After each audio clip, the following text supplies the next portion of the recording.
Welcome to this celebration, honoring our college's founding patron, George Washington. Will the audience please remain standing for the invocation and the national anthem?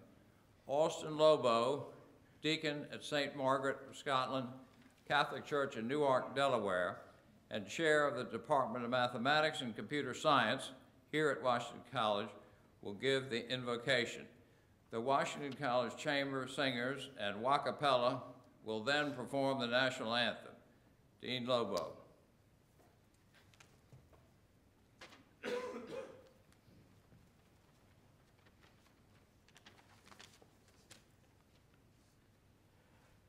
God of all creation, we come before you today to give you honor and praise. You are worthy of praise. You are the source of all that is good. You are the source of all our blessings. You have lavished upon each of us life, wisdom, beauty, and hope for the future, the ability to love, to forgive, and to share the blessings given to us with others. Thank you for everything.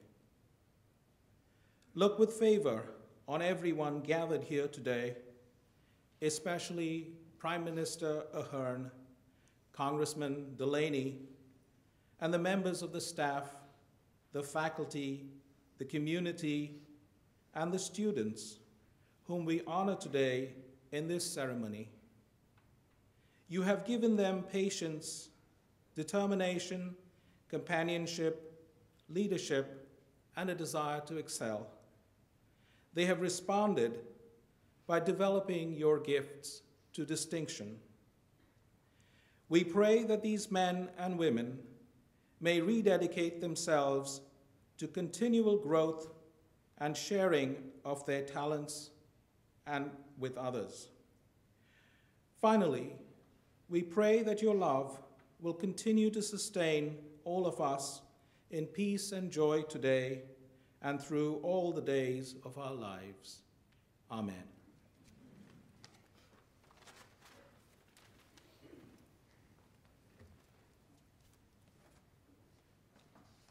So we have next the chamber singers and a cappella. Oh, say, can you see by the dawn's early light what so proudly we hailed at the twilight's last gleaming, whose broad stripes and bright stars through the perilous fight o'er the ramparts we watched were so gallantly streaming, and the rockets red-blessed, the bombs bursting gave proof through the night that our flag was still there. Oh, say does that star-spangled banner yet wave o'er the land of the free and the home of the brave.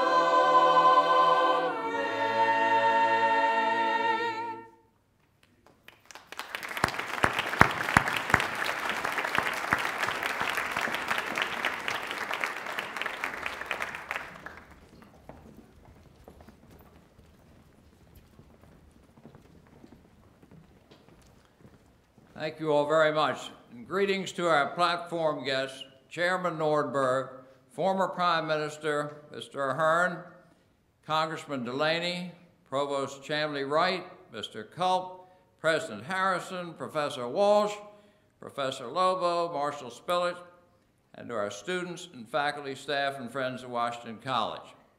I would like to, excuse me, I would like to recognize a very special guest joining us in the audience today, Ireland's Ambassador to the United States, Anne Anderson, Ambassador Anderson, it is an honor and a pleasure to have you with us.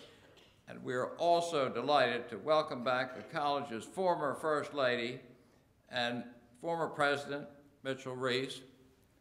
Thank you, and it's great to have all of you here.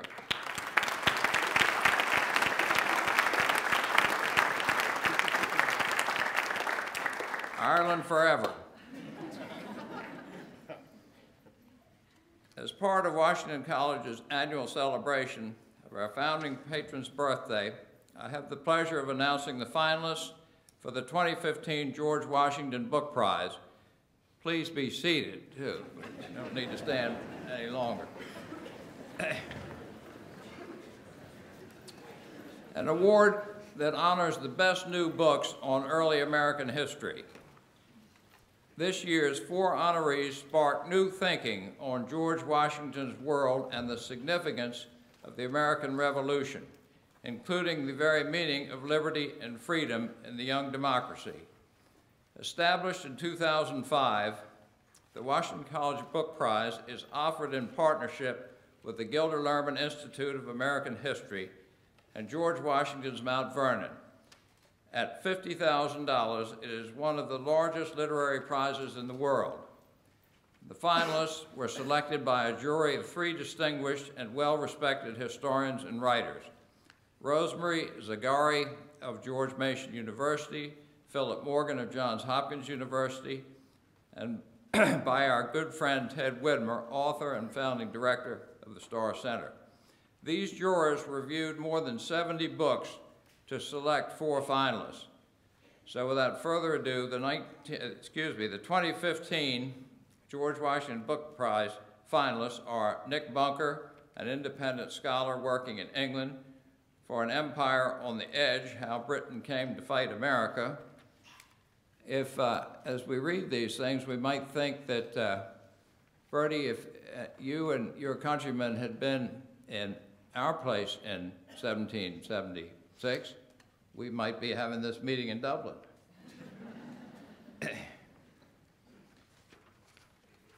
Eric Nelson, a professor at Harvard, for The Royalist Revolution, Monarchy, and the American Founding.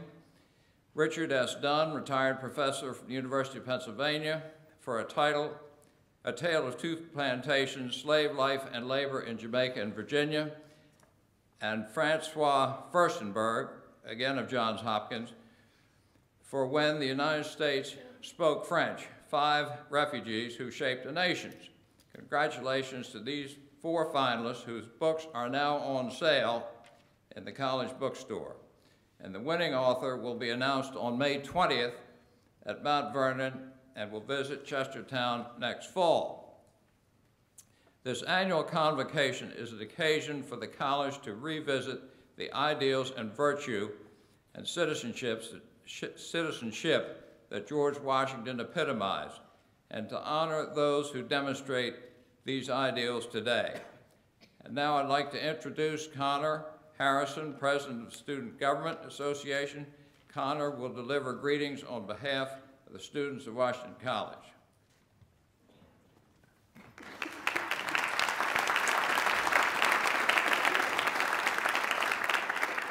Thank you, President Griswold. Good afternoon. I would like to extend to the Board of Visitors and Governors, Washington College alumni, faculty, staff, students, and parents, and of course, those whom we honored today, a most heartfelt welcome from the student body.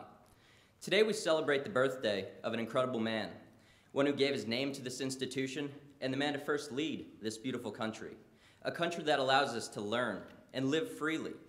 As we celebrate the life of George Washington, today is also a time when we celebrate the lives of modern-day leaders, civil servants, and students with distinguished academic achievement. These exceptional members have gone above and beyond in many walks of life. They lead by example, teach, and inspire others to reach for new highs. Those who we celebrate today have already impacted our immediate community and bring an air of excitement for when they will hopefully impact the world. Today is also an exciting time as we welcome new members to our community through honorary degrees. To Mr. Bertie Ahern and Mr. John Delaney, welcome to Goose Nation. We thank all of you who we honor today for your service, dedication, and the lasting impact you will leave on this institution. For some, this ceremony also marks the countdown to an ending. Our seniors are busy writing capstones, taking comprehensive exams, and finding where this institution will lead them in the coming year. In these final months, we will look back at the transformation we have undergone, the friends we have made, and the memories of an excellent college experience. Thank you all for coming out today. Be sure to enjoy the campus and especially the birthday celebrations this weekend.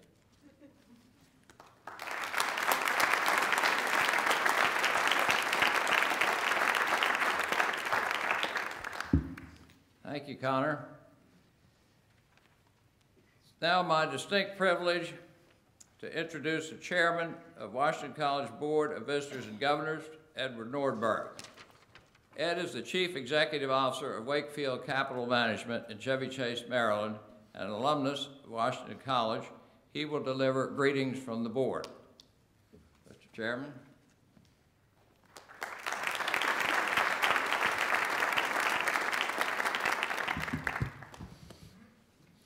Greetings. On this day, George Washington's birthday, it is a campus tradition to remember the visionary leadership and civic service of our founding patron, and to consider how we can keep that legacy alive. In that spirit, I would like to take a few moments to recognize the recent efforts of the college leadership in advancing Washington College. Thanks in large part to the foresight and planning of our former president, Mitchell Reese, and the even hand of our interim president, Jay Griswold, Washington College is a steady ship in rough seas. An investment in student recruitment is paying off in growing enrollment and in greater name recognition. Under Mitchell's leadership, we added new faculty and launched a new degree program in environmental science. The successful Middle States review process and the adoption of a 5-year strategic plan have given us the confidence to move forward and to imagine our future. Certain of our mission to challenge and inspire emerging citizen leaders to discover lives of purpose and passion. Welcome back, Mitchell. It's great to see you. I'm pleased to welcome former Irish Prime Minister Bertie Ahern to the college in celebration of his distinguished career in public service and historic role in the Northern Ireland peace process. I'm also delighted to share the stage with another good friend, Congressman John Delaney. John and I studied together at Georgetown Law School, and I am now happy that we will share alumni status at Washington College as well. Thank you.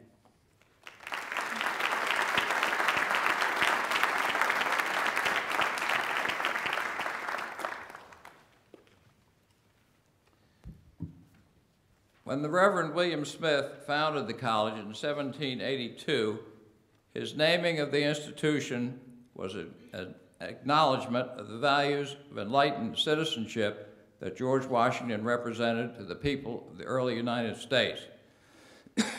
He hoped to convey through formal education what Washington had learned through life and to leave this legacy to the nation, just as Washington had left his leadership as an example to all. We have a number of people who are creating their own legacies at Washington College, where we have a tradition of acknowledging employees for continuous years of service to the institution. This year, I'm proud to recognize those members of our community who are long-serving employees. Provost and Dean of the college, Dr. Emily Chamley Wright, will assist me with these presentations. Welcome.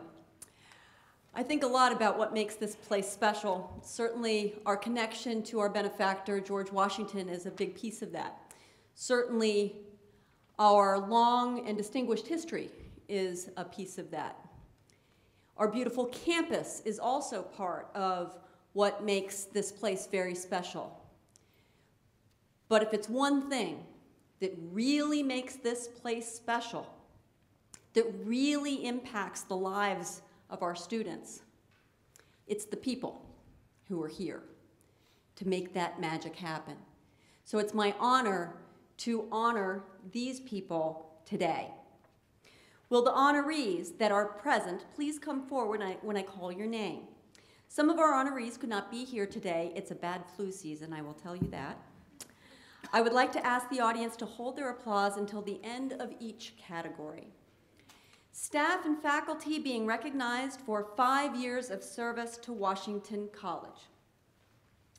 Colin Ashmore, Michael R. Hardesty, Joseph G. Prudhomme, Timothy J. Renner, Fanny H. Schenk.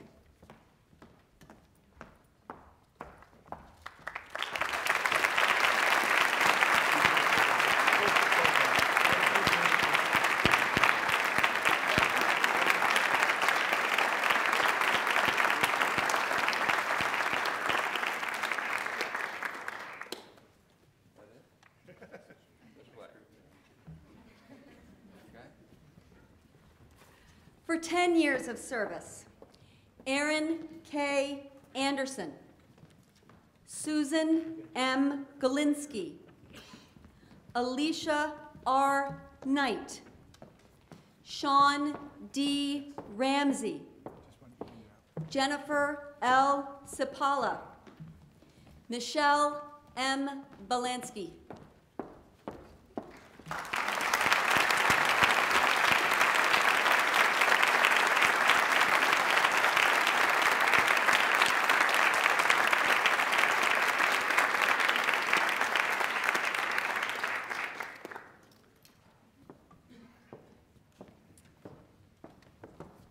For 15 years of service, Kelly S.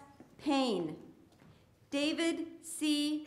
Ryle, Christy L. Rowan, Gail A. Schmidt, Elizabeth A. Seidel.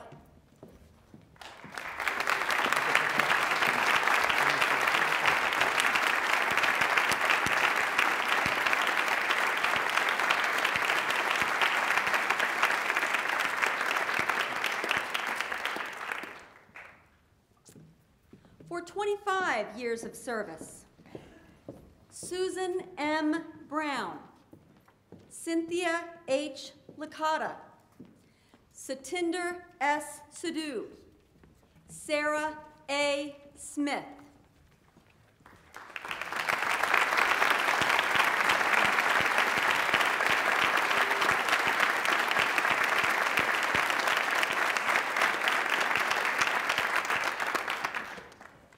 For 30 years of service, Marcia C. Landskroner, Terrence H. Scout.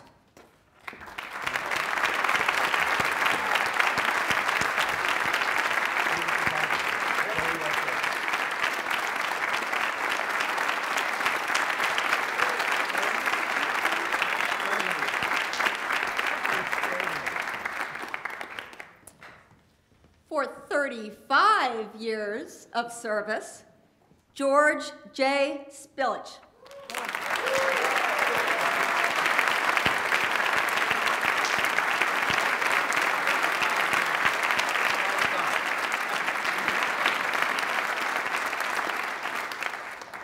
Now I have the honor of recognizing our longest-serving employee. That honor goes to Professor Thomas Finnegan. Tom is recognized today for reaching the benchmark of 44 years of service to the Washington College Physical Education Department.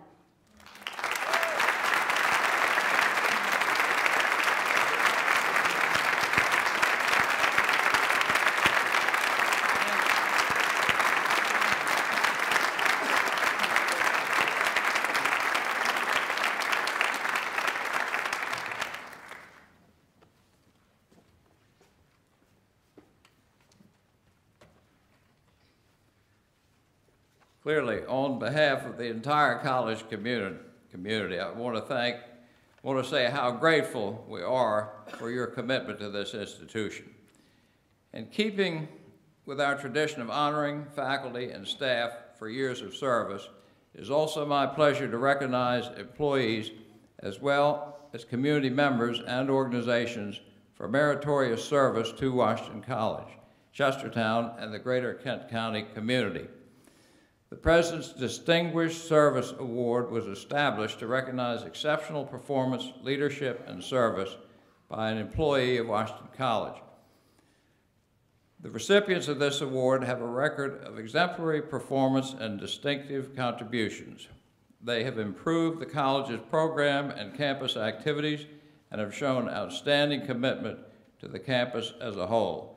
I'm delighted to announce the 2015 award recipients. Will each recipient please join me on the stage when I call your name, and please hold your applause till the end. Adrian B. A.J. Blake, Jr. This young man, Mr. Blake, here he comes.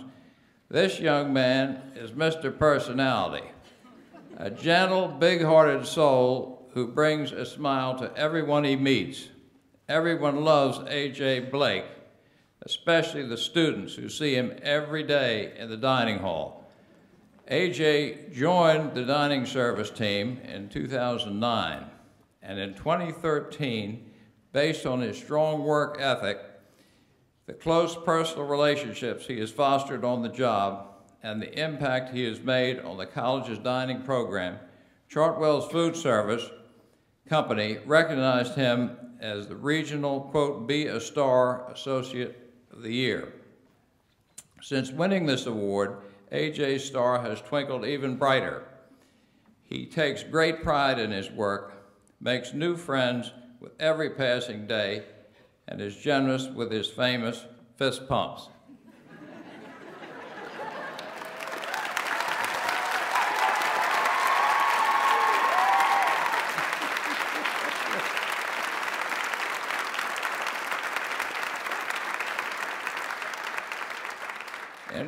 In recognition of his hard work, his kind spirit, and his affection for all things Goose Nation, I hereby name A.J. Blake an honorary shoreman and award him the President's Distinguished Service Award.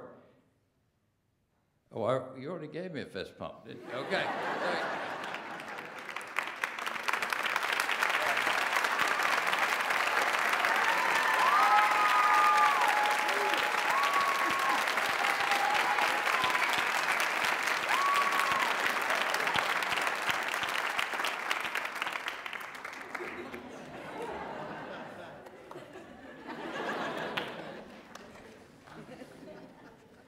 Deborah L. Bergen, true story. It's July and the fall billing statements were posted Friday night after she left her office. Today, a Monday morning, it is chaos. Parents and students are frantic. The telephone is ringing again. There are already 20 calls queued up on her voicemail. 2 families are waiting to see her at the door, and it's not even 8:30 a.m. Tempers flare, people are panicked, and in the center of this maelstrom is a calm voice who sets everything aright. Some call her Grace Under Fire, but that woman is actually Deborah Bergen, who is the accounts receivable manager in a college's business office, responds to parents' questions, and allays their fears with compassion, courtesy, and utmost composure. The day ends not at all like it began, and Debbie leaves her office knowing tomorrow will bring more of the same. She comes to work anyway. For 14 years, Debbie has graciously and patiently faced each day, ready to be that calm as she helps our students and families navigate the maze of how to pay for college. So in grateful recognition of Debbie and the selfless work that she does, I'm delighted to present to her this Distinguished Service Award.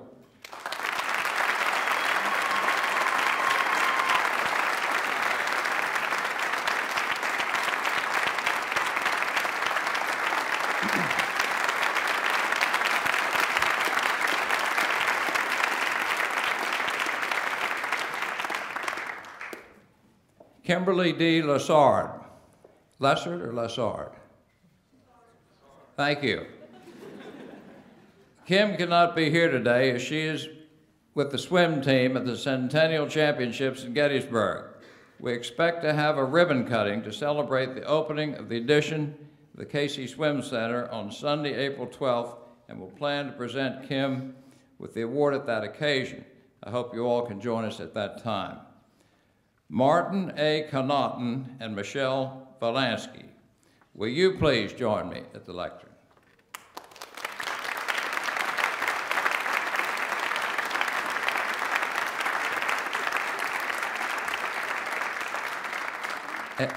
Fist bump, there you go.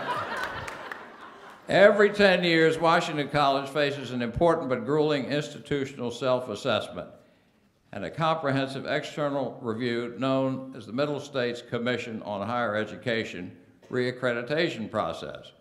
For a faculty already busy teaching and mentoring students, pursuing their own scholarship, and running departments, the process requires dozens of additional meetings, hundreds of hours of extra work, and a commitment to navigate the difficult terrain of assessment, benchmarking, and reporting. The groans from those dreading the process were audible across campus, but 2 faculty members stepped forth to provide the leadership we needed to demonstrate that we deliver on the promises we make to our students, philanthropic contributors, state and federal government, and to one another as faculty and staff. Martin Connaughton, Associate Professor of Biology, served with Assistant Provost Dale Trusheim as the co-chair of the steering committee, which was composed of the chairs of 5 separate working groups. Further, Martin took the lead in educating department and program chairs about their reporting responsibilities. In other words, he had to manage a small army of reluctant soldiers, sort of like George Washington, many of whom had no experience with, nor love for the assessment process. Martin pursued this work with humility and a sense of humor. He made the process manageable and useful, even to those who were highly skeptical from the outset. Now, Michelle Valansky, can we call you M&M? Sure. The M&M team? Michelle Valansky, Associate Professor of Drama, served as the editor of the college's self-study, the central work product that will ultimately make the case that the college was in compliance with the 12, quote, standards of excellence, unquote, defined by Middle States. Michelle was often in the position of having to rewrite full chapters so that the final report would read as a single fluid document. Though she is the first to profess ignorance when it comes to quantitative data, she took meticulous care to ensure that the facts were reported with consistent and with the supporting documents we provided the visiting review team. Like Martin, she did this work in a spirit of camaraderie and with good humor. Even as the college was engaged in a strategic planning process and developing a capital campaign, there was no more important task facing the college than attaining reaccreditation. We did so with flying colors. Every member of the Washington College community is justified in taking pride in the 41 separate, quote, significant accomplishments, unquote, the Middle States visiting team identified. But it was M&M's, Martin and Michelle's leadership of the self-study process, a process the visiting team noted was exemplary, that enabled us to bring those accomplishments to light. It is my great pleasure to award to this gifted pair the Distinguished Service Award with thanks for the work that they have done to chronicle our achievements and to inspire an even brighter future for Washington College.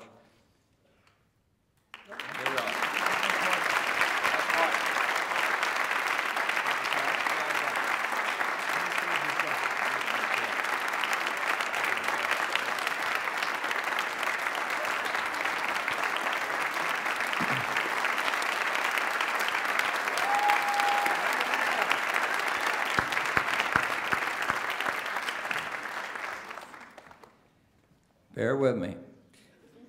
At this time, I would like to introduce the chair of the Washington College Alumni Board, Heather Spurrier-Culp, from the class of 2000, to present the Alumni Service Award. Heather?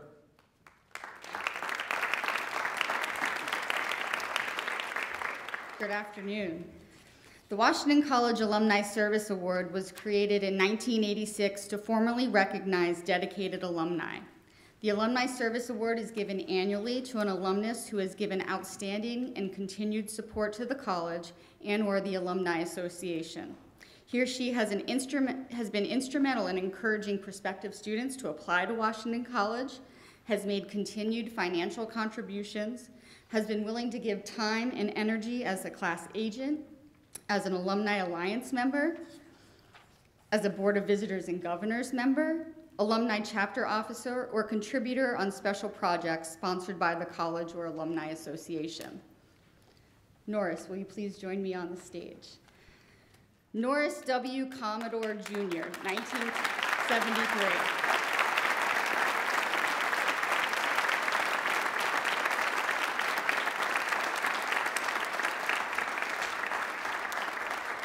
Professor Emeritus Al Briggs remembers Norris Commodore, a quiet young man from Fairleigh, as incredibly bright, one of the best math students to ever sit in his classes.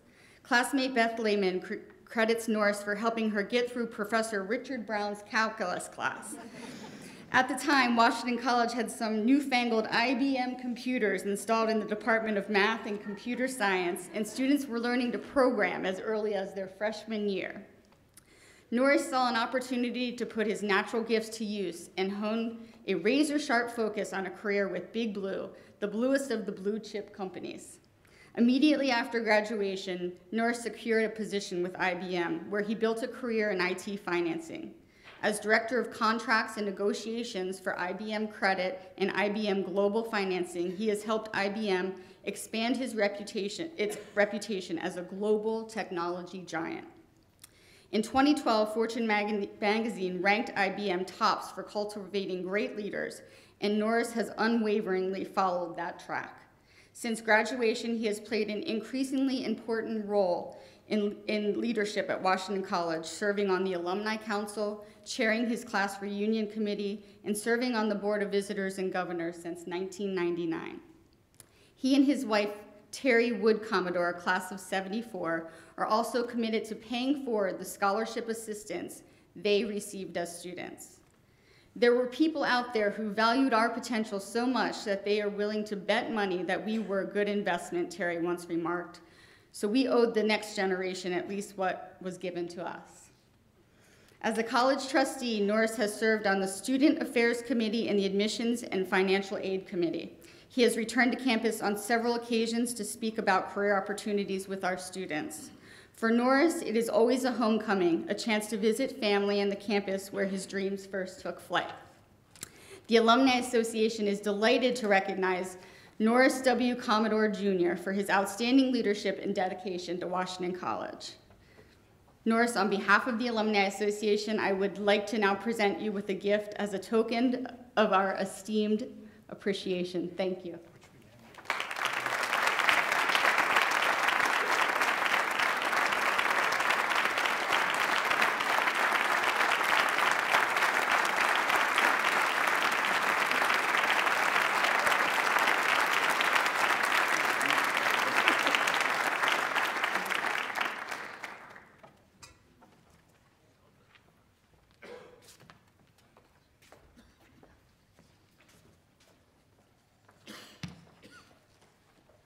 Thank you, Heather, and congratulations, Doris. The President's Medal is intended to recognize the accomplishments of an individual or organization that has made significant contributions to the advancement of Washington College and/or the region. And I'm pleased to announce the recipient this year, Nina Rodale Houghton. Unfortunately, my good friend Nina had a last-minute schedule change and cannot be with us today. We will look for another opportunity to present her with the award, and it is now my privilege to introduce the president of our chapter of Phi Beta Kappa Theta of Maryland, Professor Philip Walsh, to announce the candidates invited us to join this year. Philip?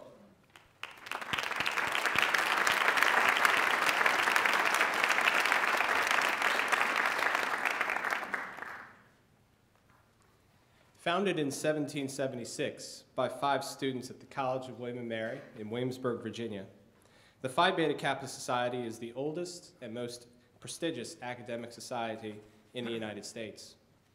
For over 230 years, the society has embraced the principles of freedom of inquiry and liberty of thought and expression. Laptops and iPads have replaced quill pens, but these ideas, symbolized on Phi Beta Kappa's distinctive gold key, still lay the foundations of personal freedom, scientific inquiry, liberty of conscience, and the creative endeavor. Only about 10% of the nation's institutions of higher learning are privileged with the right to shelter a chapter of Phi Beta Kappa, and from them, roughly 10% of arts and sciences graduates are elected for membership in the society. When the Phi Beta Kappa Society installed the Theta of Maryland at Washington College in 2007, it granted an institution almost as old as the society itself the ability to confer on its graduates the mark of highest academic distinction. It is now my pleasure to announce the Theta of Maryland's 8th class of candidates for membership into the Phi Beta Kappa Society.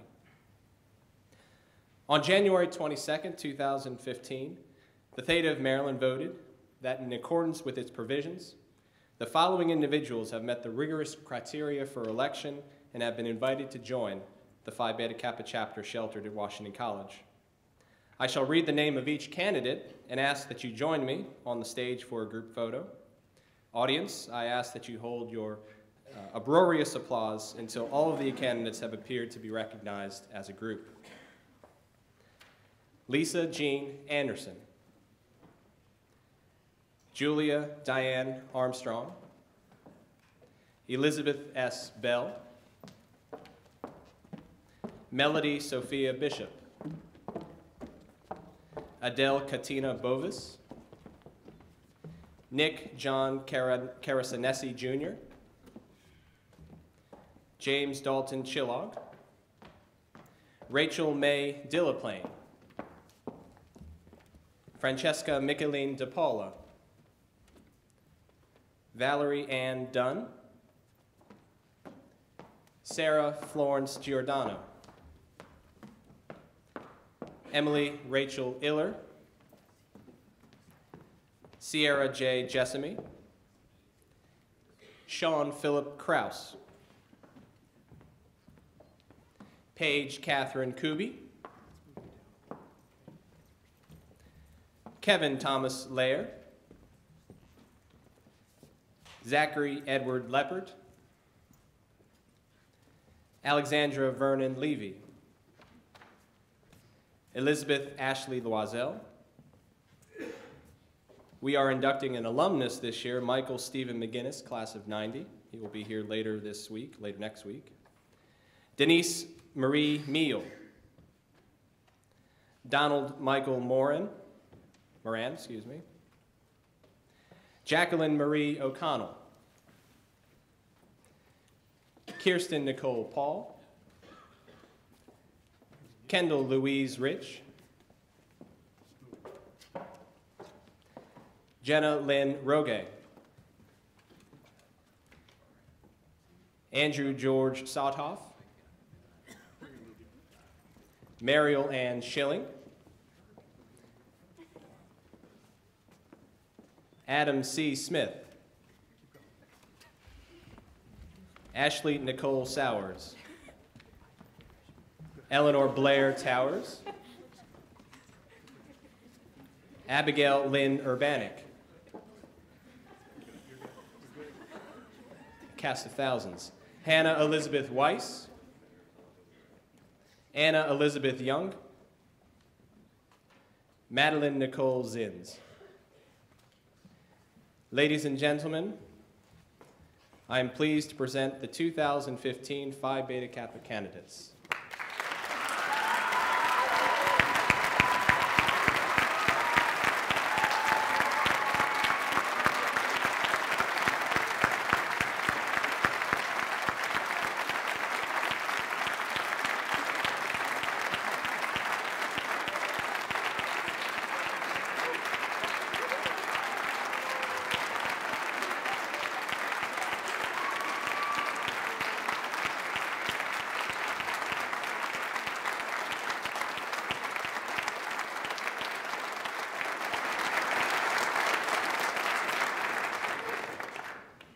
You will discover that the Society is a fellowship of learners, and we hope you will have much to teach us. Congratulations, ladies and gentlemen.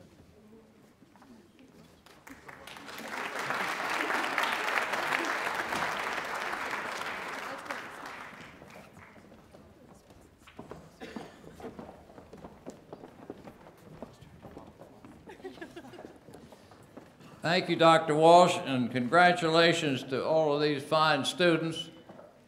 And I know a few of you. Mr. Moran, I just told Bertie Ahern you're a rugby player. And how could you be a rugby player and Phi Beta Kappa all at the same time?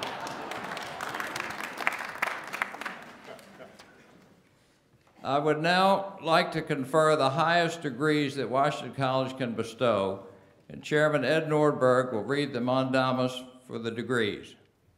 To the President of Washington College, that having been recommended by the faculty to the visitors and governors that John Delaney and Bertie Ahern are individuals of unusual scholarship and learning, and therefore worthy to receive highest honors, you are hereby authorized and directed, in accordance with the ordinance to that effect, to confer at the Washington's birthday convocation on February 20, 2015, causa honoris, to John K. Delaney and Patrick Bartholomew Bertie Ahern, the degree of Doctor of Laws.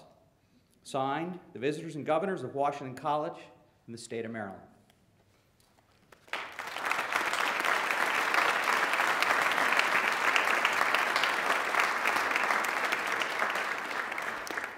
Thank you, Chair Nordberg. Because we ask our students to follow the example of George Washington, we also present living examples of outstanding individuals who serve as role models. Congressman Delaney, will you please step forward to the to join me at the lectern? John K. Delaney, there's one thing most people in our country can agree on. Washington appears to be broken. The Congress gridlocked in partisanship and infrastructure crumbling dangerously coast to coast. John Delaney, the sophomore congressman from Maryland with Irish roots, Maryland's 6th district, is working across party lines to pave a way out of the mire. His Partnership to Build America Act would finance the rebuilding of our country's transportation, energy, communications, water, and education infrastructure through the sale of $50 billion in infrastructure bonds. It would encourage corporations to bring a portion of their overseas earnings back home, sorry, Bertie, by offering dramatic tax incentives for investing in these bonds. The largest piece of bipartisan legislation in Congress, it is gaining traction in Washington, with more than 40 members of each party signing on as co-sponsors. Delaney's solution has been called, quote, the most original creative idea on infrastructure financing in the last 30 years, unquote. This former CEO knows his way around financing big ideas and negotiating with parties of differing views. He was elected to Congress in 2012 after 2 decades as a corporate CEO. Both of the businesses he founded, Healthcare Financial Partners and Capital Source, grew to become publicly traded companies on the New York Stock Exchange. By applying the innovative thinking from his business success to his new world of legislative challenges, he is working to put America on the road to renewed long-term prosperity. He is also thinking out of the box on how to reform our national elections in ways that will give more voice to independent and moderate voters and reduce the influence of ideologically extreme elements of both major parties. His ideas include opening primaries for House seats and making Election Day a national holiday. Throughout his career, whether in the private or the public sector, John Delaney has been an innovator, compelled to work for the greater good. For his commitment to action, his voice of reason, and his dedication to public service, Washington College bestows upon him the honorary degree Doctor of Laws.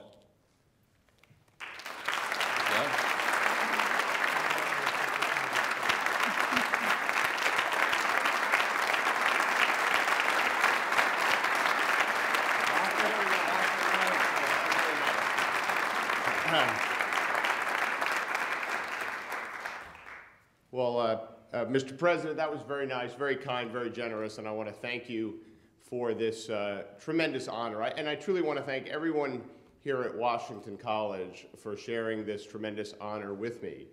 I want to thank the board, I want to thank obviously the president, I want to thank the staff and the faculty, and of course all the students for giving me this opportunity to be with you here today and receive this wonderful award. I also want to comment that you're very brave, because you have now awarded someone a Doctor in Laws who's part of a body that has a 9% approval rating. So that takes a full measure of courage that President Washington would be proud of. I also want to congratulate all the people who received the awards and the recognition here today. It was really terrific to see it, and you could feel the warmth in the room. I think the Prime Minister and I were a little upset that, AJ, you didn't give us a fist pump there, but maybe next time. We'll also get that honor. But seriously, I want to congratulate everyone, particularly the students, for your academic accomplishments. It's really terrific. And I'm certain I'm not worthy of this honor. And I say that with great confidence when I compare myself to my co-honoree here, the wonderful and good Prime Minister, who has accomplished so much in his career, in really a singular career. Anyone who can be part of a very significant peace process, it's hard to imagine a human being can be judged better than that. So it's just a great honor to be here, and it reinforces in my mind that I'm not worthy of this. And I also want to welcome the Ambassador and President Reese, who came and visited me on the Hill. It's nice to see you again, sir. But again, I'm certain I'm not worthy of this, but I'm also certain I'll treasure it for a very long time. And one of the reasons I will treasure it is because of my long-term friendship with your chairman, Ed Nordberg. Ed and I have been friends for 30 years plus. We leave out the plus part. We met in school, and it has been a singular friendship for my wife and I. He does friendship and loyalty incomparably well. So I want to thank you, Ed, for giving me this opportunity. And my other friend, Larry Culp, I know is here somewhere, who's also on your board and is a great leader of this university. Larry and I have the opportunity to serve together on a board for our kids' independent school, and he happens to be the chair, and so I see firsthand his incomparable leadership. So this school is clearly blessed with terrific leaders, whether it be the president, the former president, all your staff members, and your board chairs. And in my judgment, that's really important that this institution is blessed with terrific leadership, because this is a very, very important institution, which is why it's such an honor to be here with you. It's important for all the obvious reasons that we like to talk about with education these days. The correlation between having an education and having a rising standard of living has never been stronger. But to my mind, this institution is particularly important because it provides a liberal arts education. And I personally am a big fan of a liberal arts education, and I think it's incredibly important of policymakers, which I now find myself. And if I was back in the private sector, my remarks would be over by now, but now that I'm in the public sector, my remarks tend to go on a little longer, so I apologize, Mr. President. But it really is important, a liberal arts education, to my mind, particularly in the context of all the discussion we're having about STEM education in this country and the importance of workforce training, which is something I support entirely and utterly in my work on the Hill. But I also think it's important for public policy leadership, if you will, to make sure we're shining a spotlight and supporting a good liberal arts education, which is exactly and precisely what this fine college provides so many young men and women, and have been doing it for over 200 years. It's the liberal arts education that makes us critical and analytical thinkers. It's the liberal arts education that teaches us to communicate. It's the liberal arts education that thinks us to be kind of reason in an ethical manner. And it's the liberal arts education that teaches us to adjust to the world as it changes. And I know from my own experience, I attended a liberal arts college, Columbia College, and it changed my life. And I went there thinking I was going to be a doctor, and I studied biology, then I studied English, then I went to law school, then I started a business, then I started another business, and then I went into Congress. And so aside from the diagnosis that maybe I needed medication for all these left and right turns, what it really taught me, my education, was adapt to the world. And I think that's what's so important about a liberal arts college. And this is a terrific and extraordinary liberal arts institution, which is why it's such an honor to receive a Doctor of Laws from your faculty, from your remarkable faculty. But I will conclude with a brief comment about President Washington, because obviously considering that he is the namesake of this institution and your benefactor and you're celebrating his birthday on this week, it would be important for me to say something about this great individual. And it was funny, his greatness was reinforced in my mind at a dinner I was at the other day with a fellow named Walter Isaacson, who was talking about two biographies he's written, one about Benjamin Franklin and one about Steve Jobs. And he was comparing these innovators. And someone at the table asked him, Mr. Isaacson, you study the Founding Fathers extensively. Who's the greatest Founding Father? And he said, well, you mean other than Washington, was his response. And then he went on to say that the deeds and morality of Washington is so magnificent that he's almost granite-like in his greatness, which I thought was a wonderful way of thinking about this incredible man. But when we do think of President Washington, we do think of his deeds, we do think of his morality, but we don't often think of his words as much. And my experience in the Congress has reminded me that something he said at his farewell address that was very, very important and really resonates with us today, and I think is important for academic institutions to really carry with them as they shape these civic-minded leaders, which Washington wanted them to do.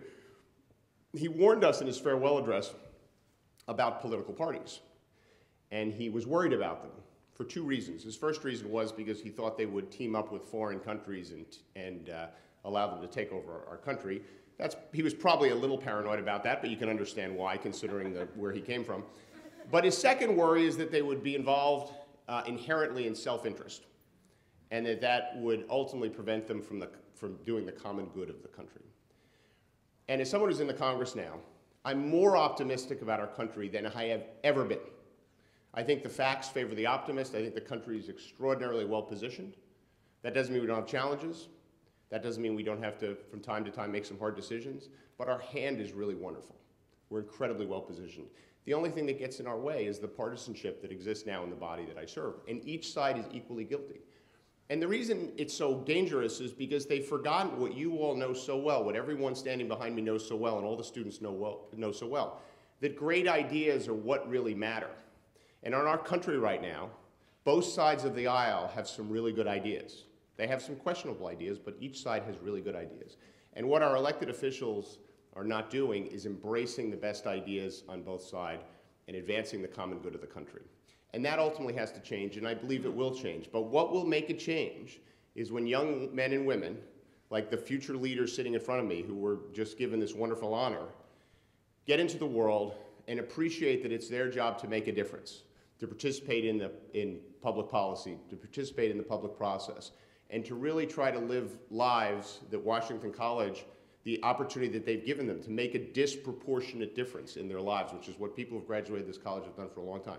And they can do that in public policy by getting us back to what you learn here, which is that ideas really matter, and that will bring us together.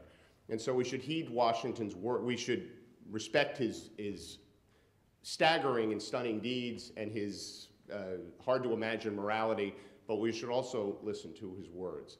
But again, I'll conclude with how humbled I am for this wonderful honor. And again, I want to thank everyone. I want to thank the faculty. I want to thank my good friend Ed Nordberg. I want to thank the president. I want to thank everyone else for giving me this opportunity. I've probably spoken too long, but God bless you all. Thank you.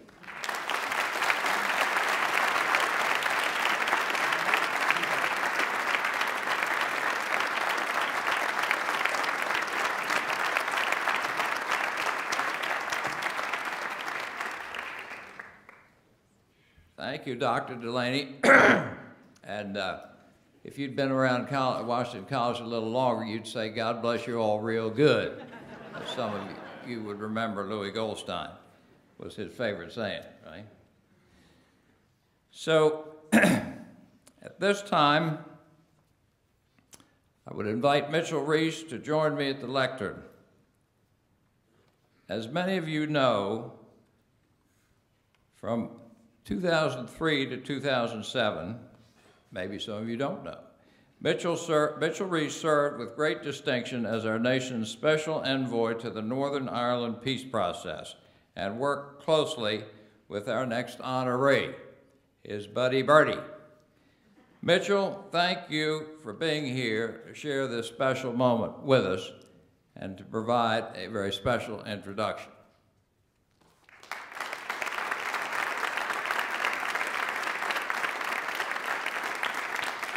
Thank you, Jay. It is a great pleasure for me to be here today to see so many friends and former colleagues and to introduce a man whom I respect and admire greatly. I had the privilege of coming to know Bertie Ahern during my 4 years as special envoy to the Northern Ireland peace process. With the governments of Ireland and Great Britain having established the framework for peace in the historic Good Friday Agreement of 1998, much work still remained with Northern Ireland's political parties to iron out the details for shared governance. This was no easy assignment, as it involved dealing with men and women hardened by years of unspeakable violence and sectarian bloodshed measured in centuries. But the challenge never deterred or demoralized Bertie. He was once asked how could he sit across the table from men who had blood on their hands. You ask yourself, he said, can I stop the killing for the next decade? I can't stop the killing for the last decade. There's one acid test. Are these people willing, if the circumstances were different, to move into a political process? The reward is that there aren't so many funerals. It took 9 more years of patient and persistent effort after the Good Friday Agreement to create a stable government in which former enemies could share power and authority in Northern Ireland. The Taoiseach set a powerful example of what it takes to end the funerals and make peace, a steely determination in the face of very long odds. These extraordinary skills as a politician and negotiator were evidenced early in his career. He won his first election to the Irish Parliament at the age of 26 and was re-elected 10 times in the next decades. He became Lord Mayor of Dublin. He was then elected Prime Minister at the age of 45, the youngest ever Taoiseach, and was re-elected twice more. In fact, Bertie has never lost an election. On the larger world stage, Bertie served as President of the European Union in 2004 and presided over its largest ever expansion, welcoming 10 countries as new members. Today, he travels the world promoting peace through numerous nonprofit organizations, such as the Crisis Management Initiative, dedicated to conflict resolution. He has helped bring an end to terrorism in the Basque Country of northern Spain, encouraged the mullahs in Iran to open up to the West, and facilitated talks to end the bloody conflict in Ukraine. Bertie Ahern is a true public servant who is greatly admired on both sides of the Atlantic and around the world. Bertie, please step forward as President Griswold reads the citation for your degree.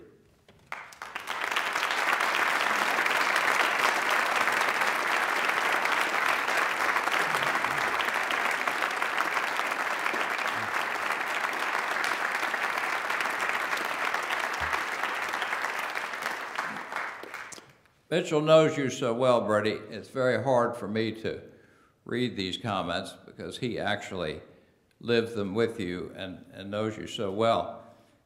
But they have me scripted here, so I must read it. Those who have sat at the diplomatic tables where peace is made know that success does not depend on lofty speeches and grand gestures. It depends on men and women of good intent, setting aside their egos and dedicating themselves to long, exhausting hours of negotiation. No one knows better than Patrick Bartholomew, Bertie Ahern, how painstaking, tedious, and tenuous the process can be. No one knows better how richly satisfying it is when the peace is at last achieved.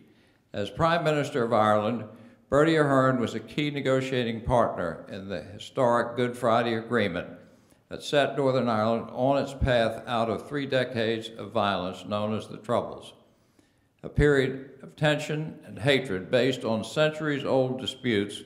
The conflict pitted unionist against nationalist, Catholic against Protestant, neighbor against neighbor. It left some 3,600 citizens and soldiers dead and thousands more maimed.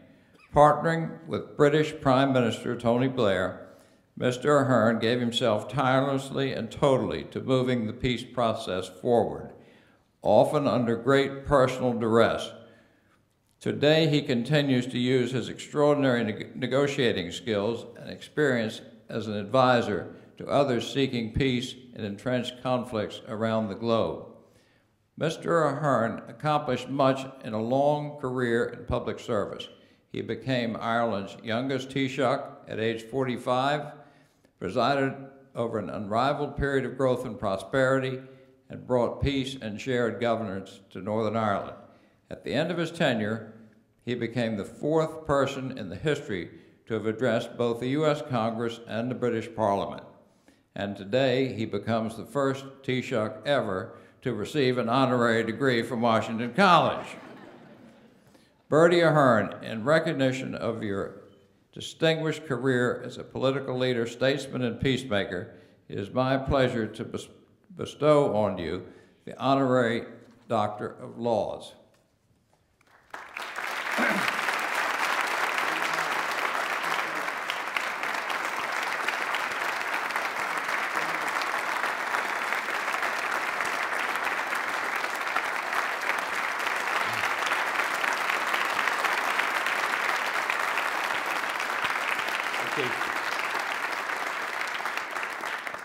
Thank you very much, President Jack Griswold. Thank you for your kind remarks to your former President, to Mitchell Rees, and to his wife Elizabeth, to the Irish Ambassador to the United States, and a good friend of mine, Ann Anderson. It's great to see you here. To John Delaney, I'm convinced he has to have some Irish blood in him with a name like Delaney, but I'm trying to work that out with him earlier. And by the way, if you have any problem getting agreement on the 50 billion across the aisle, I have a place that would be very grateful for it. I want to say it's a great honour and great to spent last night, and we had really good fun last night. Some people were very late, and I went to bed early. And the distinguished staff and all of the students that had an opportunity of discussing some ancient history with today, and to all of the people that make this great college work every day of the year. I know this is an important weekend, and to all of the students as they work out for the last number of months of the semester, I wish you well. I'm honoured to be with you and to be a guest of the college, this famous college, and to participate in the traditional birthday convocation. I'm personally honoured to receive a prestigious honorary degree you have bestowed on me, and on my own behalf and that of my family and friends, I want to acknowledge that this award symbolises the close and enduring relationship between the two nations, Ireland and the United States of America, that work so closely for so long. I arrived at Chestertown on Thursday and yesterday, and we've seem to have spent a lot of time out and about, and the kindness that people have extended to me as about the campus and across Kent County since we arrived really is something I appreciate greatly. And I'm not a total stranger to the delights of Maryland. During my time as Prime Minister, I visited this state on official business and was shown around by Martin O'Malley, who was with us last night, the former governor of Maryland, and that time he was mayor of Baltimore City. And Martin, like so many other American citizens throughout Maryland, indeed the entire United States, proudly traces his ancestors back to Ireland. And during my previous visit to Maryland and my many visits to the United States, I've never had the pleasure of previously visiting the college.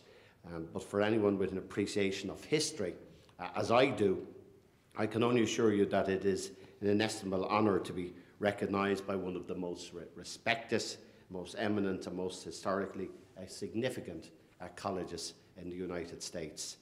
In terms of distinguished lineage for an academic institution, It is hard to beat the citation that this college founded as far back as 1782, in the final days of the American Revolution, is for one of the top 10 colleges in the United States. And this college was the very first college chartered in the immediate aftermath of independence, and that no less a distinguished person as George Washington, this great nation's first president, proudly sat on the college board of visitors and governors. And I saw the president's house last night, and all the history that's around that of hundreds of years. It's quite amazing. In 1789, George Washington accepted an honorary degree from this college, and I have to confess to feeling humbled, along with Congressman Delaney, to follow in the footsteps of this giant of American history, and as this college's leading alumni. I've widely read about George Washington's vision of a better future achieved through education, and he was a man of great vision then, and the same applies to this day, and to all of the students and who I wish well into the future. His respect for scholarship and how the ideals of leadership, character and service to others form the foundation of this great institution, President. And I know too that Washington's ethos still permeates through the philosophy of the university.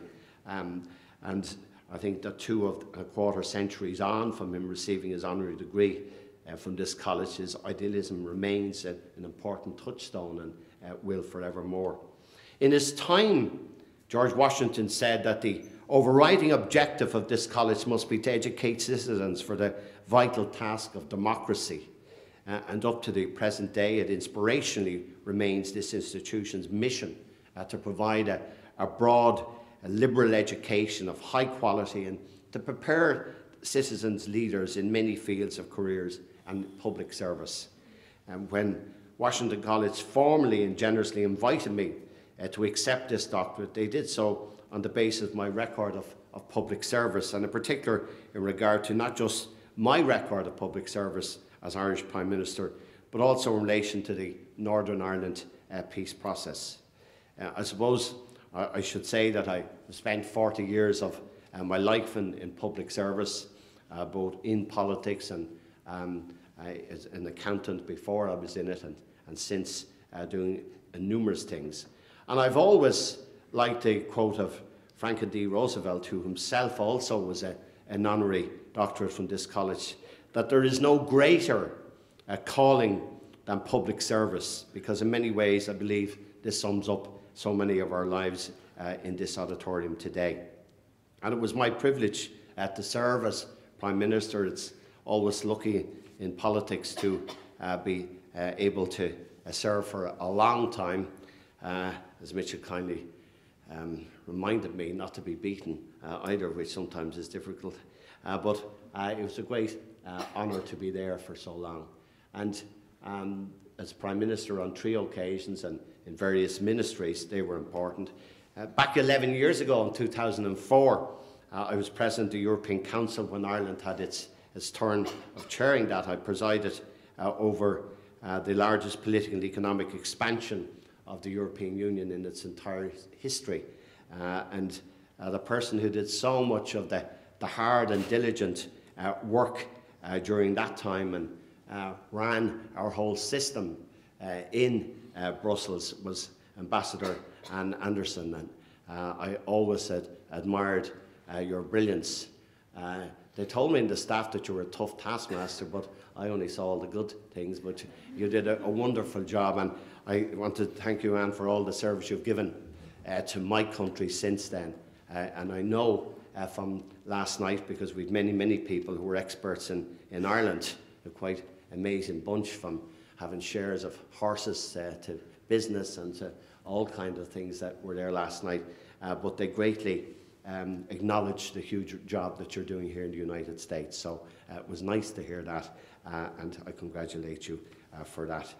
So for all of those last night that asked me where they should go with this problem and that problem, I didn't give your name, man, so I don't think most of them are here today. Today I just want to give just some of my perspective on peace in Ireland, and particularly Northern Ireland, because this has been the issue that has more than any other defined my political career. Thousands of people lost their lives, as Mitchell has said, in the conflict, a conflict that has roots in the dispute over the jurisdictional constitutionality, status and sovereignty. And like all conflicts, it is difficult. And the Good Friday Agreement of April 1998 was the culmination of extensive peace talks in Northern Ireland, which followed the restoration of the Irish Republican Army's ceasefire. Tony Blair and I had led the negotiations, and the agreement was signed by the British and Irish governments and by the main parties in Northern Ireland, with the exception of the Democratic Unionist Party. The agreement contained, like a lot of these agreements, a large array of provisions that were designated to underpin peace, including providing a basis for the establishment of a devolved government in Northern Ireland Assembly. And the Good Friday Agreement was ratified by concurrent referendums in both parts of Ireland, in Northern Ireland and the Irish Republic, in May of 1998. And the agreement was with a degree of popular euphoria, which now may appear unrealistic given the retrograde steps which had followed previous milestones in peace processes. Despite the popular mandate given to the agreement and the absence of any significant level of military conflict, the Good Friday Agreement proved extremely difficult to implement, and I suppose that's not unusual with peace processes. We see the difficulties of Ukraine today and the problems in so many other places as well. But one of the great unsung heroes of peace and prosperity that the people of Northern Ireland enjoy today after decades of conflict is Mitchell Rees. It is a pleasure for me to be associated with an outstanding diplomat, to have worked closely with him and to be able to call him a true friend. When Mitchell Rees came to Ireland in 2003, it was a time when there was a real doubt being cast about the future of the Good Friday Agreement and all its potential to underpin a lasting reconciliation. And in the formative years of the peace process, we were lucky to have the wisdom and advice of President Clinton, who, through the moral authority of the office of the President of the United States, behind the quest to build peace in Ireland. And President Clinton sent us George Mitchell of Maine as the special envoy to Northern Ireland, and he played a key role in the negotiations before 1998. In subsequent years, when there were many difficult days, when it looked like the gains that we'd achieved up to 1998 would unravel and that Northern Ireland might retreat from the path of peace, President George W. Bush offered his encouragement and was extremely generous with his time for all those working towards underpinning peace. We were lucky that we had the support that we received from American representatives of all persuasions. The Republican and Democratic parties were extremely generous to us and worked together in a bipartisan way for us. And I think nowhere was the support that we got from the administration more true than in the personal commitment shown by Mitchell Rees. When the Irish peace process ran into trouble, our country was extremely fortunate to have the abilities and the commitment of Mitchell as the United States Special Envoy for Northern Ireland. He played a historically significant and valuable role as an intermediary in the peace process. For his payment, he got abuse, as we say in Ireland, dog's abuse, from all sides, but he's a tall man, broad shoulders, and took it and gave it back whenever the cause was necessary.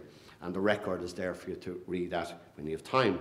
But following the suspension of the October 2002 of the political institutions established under the Good Friday Agreement, and from his arrival in Ireland in 2003, a special envoy, he worked to bridge the impasse, and he worked diligently and diplomatically to further negotiations and to ensure that former combatants who had previously been locked in mortal combat did not regress towards violence, which was our big concern during those years.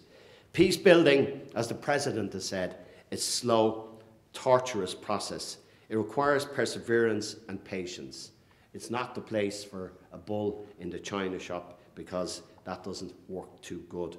And admirable qualities Mitchell possessed in abundance to keep calm and to take the abuse and to argue it back in a logical and diplomatic fashion.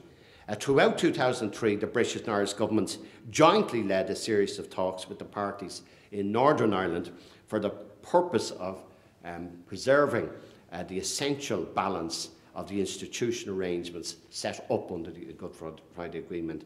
It took time and unbelievable commitment to foster agreement, and I know that I speak on Tony Blair's behalf also when I say this could not have happened without Mitchell Reese's contribution, because he played a key role in the Leeds Castle negotiations, which are often used as templates in other parts of the world in 2004, and also for the incremental progress that was made and which led to the foundations of the St Andrews Agreement in October 2006. It was often a frustrating period, but Mitchell always maintained his composure through a stop-start process that experienced many setbacks, and the work of you, Mitchell, and all who strove for peace in Northern Ireland culminated in that 2006 and the landmark St Andrews Agreement. I should, Elizabeth, thank you so much for allowing them to spend so much time with us, because I know the children were smaller then, and it wasn't exactly the easiest place to be tracking back and forward over to us, but I appreciated that. His earlier work was a handier cause, was just trying to sort out North Korea, and he'll come back to that another day to finish that. But we gained so much from that experience. And the agreement, I just should finally say, provided for a timetable series of events which led to the eventual restoration of the Northern Ireland Assembly, and thankfully never collapsed again in the summer of 2007. In my view, the positive culmination of the peace process in Northern Ireland has been a very, and probably the most positive achievement in Irish history since an independent Irish state came into existence. And I think, Mitchell, you played an extraordinary role and a generous role in it, and you were so kind to invite me here and the President to continue on that invitation, but to give me an opportunity to acknowledge the time that you put into it over the years, and I greatly appreciate that. And I know that this college and where you now are have been lucky to have a person of such extraordinary ability, and I know a great friend of this college you'll be for the future, but I thank you for all of that.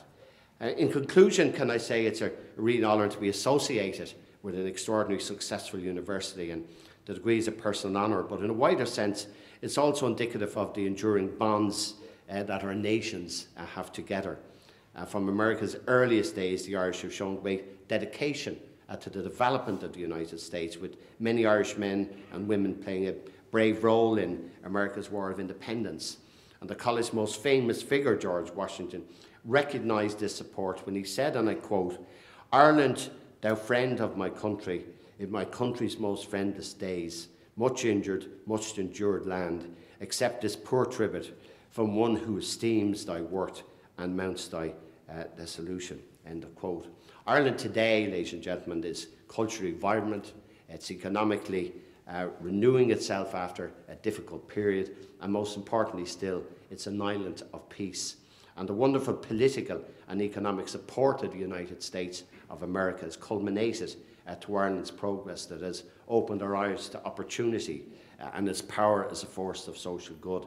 And I would just hope that other conflicts in the world that I've been either peripherally associated with or maybe more involved in it, I wish they just took the good sense of involving people from the United States and trying to pull things together rather than just staying divided. The college president has a deep insight into the strong historical ties of affinity that unite the Irish and American people. And I'm delighted to hold a doctorate from Washington College. I look forward to watching with pride as this university, its graduates, its educators continue to make a distinguished contribution and send forth young men and women instilled with an appreciation of the great personal freedoms of individual liberties which make both Ireland and America are paragons of peace and democracy. I know that today is an important event, but I know tomorrow night's event is far more important for the students. I tried to convince Mitchell and Elizabeth to stay, and I would have stayed as well. But then I guess you wouldn't wanted us around the place. But I would have not been able to stay for the breakfast between 1 and 2. But I think that's a good idea. In Ireland, young people of your age usually have the breakfast between 7 and 9, if they're not already in a cell. But it is important to leave the hair down, as we say, and enjoy ourselves. And all as I can do is for all you students is whatever your wish is for yourself, I hope you achieve that. And for those of you that finish and graduate, like the many I met this morning, this summer, I wish you well, I wish you success. The big bad world out there is waiting for you. But I was delighted to hear Congressman Delaney say that there's not really many problems left. So I wish you well with that. And if you're stuck for work to sort out problems, Ireland is always a little bit across the sea. Thank you very much.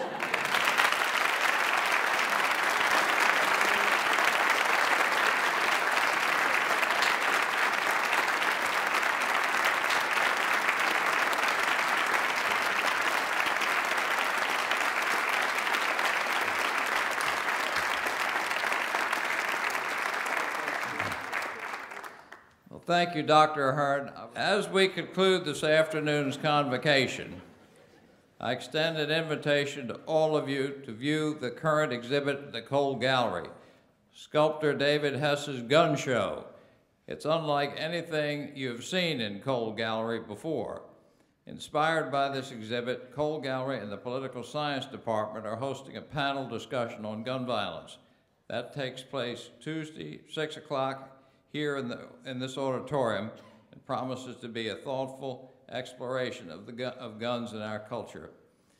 And please join us after today's ceremony for a reception in the Underwood lobby, where you'll have a chance to meet and congratulate all of our honorees. Will the audience please stand and join the Washington College Chamber Singers and a cappella for the singing of the alma mater. The words are printed on the back of your program. And please note that you'll be hearing for the first time a new arrangement of Old Washington created by music professor and composer John Leupold. Following the alma mater, please remain standing for the benediction and the academic procession.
Loving God, bless all of us gathered here today as we leave this auditorium together in friendship and fellowship.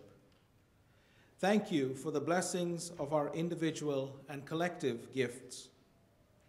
Place in our hearts the desire to make a difference to our families, our community, our country, and the many cultures and peoples worldwide. Give us balance in times of distraction and uncertainty. Help us move toward our goal with determination and always with an abundant sense of humor. Amen.